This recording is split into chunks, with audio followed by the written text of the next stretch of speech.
आज तक आप सभी ने कई कथाएं और कहानियां सुनी होंगी जो हिंदू धर्म के ग्रंथों से जुड़ी है, लेकिन क्या आपने महाभारत की यह कहानी सुनी है जो आज हम आपको बताने जा रहे हैं? जी दरअसल आप सभी ने देखा होगा, कुत्ते वह जानवर है जो हमेशा खुले में सहवास करते हैं। लेकिन आपने सोचा है आखिर ऐसा क्यों?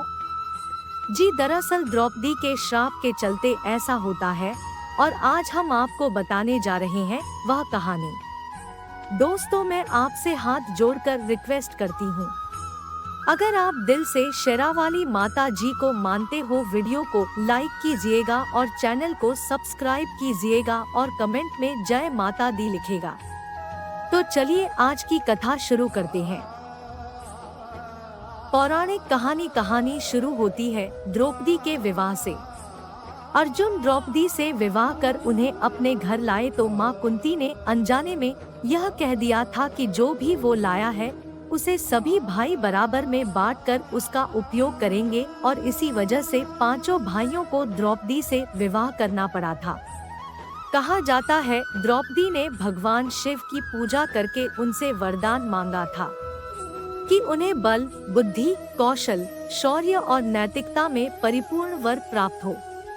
हालांकि द्वापर युग में ऐसा संभव नहीं हो सका, हर व्यक्ति में कुछ न कुछ कमी होती थी और इसी वजह से द्रौपदी को ये सारे गुण उनके अलग अलग पतियों में मिले और इसी कारण उन्हें 5 पांडवों से शादी करनी पड़ी थी। कहा जाता है जब अर्जुन द्रौपदी को शादी करके घर लाए थे तो माँ के वचन का मान रखने के लिए पांडवों को द्रौपदी से शादी करनी पड़ी, और इसके बाद पांडवों में यह निर्णय लिया गया कि प्रत्येक वर्ष किसी एक ही पांडव के साथ अपना समय व्यतीत करेंगी और जो कोई भी इस निर्णय का दुरुपयोग करेगा उसे 1 वर्ष तक वनवास जाना होगा। ऐसे में जब भी द्रौपदी किसी पांडव के साथ अकेले में समय व्यतीत कर रही होती तो दूसरे पांडव को उस कक्ष में आना वर्जित होता था।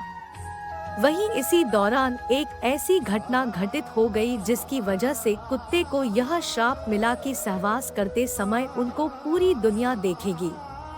जी दरअसल पांडवों ने नियम बनाया था कि जब भी कोई एक पांडव द्रौपदी के कक्ष में जाया करता था तो वो अपनी पादुकाएं द्वार पर उतार दिया करता था ताकि उनके भाई पादुका देख कक्ष में प्रवेश ना करें। हालांकि एक बार जब अर्जुन अपनी पादुका प्रवेश द्वार के बाहर उतार द्रौपदी के संग प्रेम प्रसंग में लीन थे, तभी द्वार पर एक कुत्ता आया और खेल खेल में उस कुत्ते ने अर्जुन की पादुका उठा ली और उसे लेकर वो पास के जंगल में जाकर उसके साथ खेलने लगा। इसी बीच भीम अपने कक्ष की ओर प्रस्थान कर रहे थे तो उन्होंने देखा कि द्रौपदी के कक्ष के बाहर कोई पादुकाएं नहीं है और वो द्रौपदी के कक्ष में प्रवेश कर गए। इसी बीच भीम को अपने कक्ष में देखकर द्रौपदी शर्मिंदा हो गई और बहुत ही क्रोधित होते हुए उन्होंने भीम से कहा कि उन्होंने कक्ष में प्रवेश कैसे किया जबकि अर्जुन उनके कक्ष में है। इस पर भीम ने बताया कि बाहर कोई पादुका द्वार पर नहीं रखी है।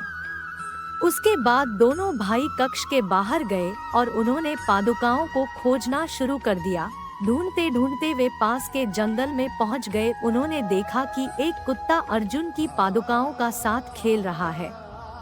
ऐसे में द्रौपदी इस बात से बहुत ही लज्जित महसूस कर रही थी और उतनी ही क्रोधित भी थी। ऐसे में उन्होंने क्रोध में आकर कुत्तों को यह श्राप दे दिया कि जैसे आज मुझे भीम ने सहवास करते देखा है उसी तरह तुम्हें सारी दुनिया सहवास करते देखेगी। बस यही श्राप के चलते कुत्ते खुले में सहवास करते हैं। आज के लिए बस इतना ही। अगर वीडियो पसंद आई है तो लाइक जरूर करें और चैनल को सब्सक्राइब करना ना भूलें। धन्यवाद।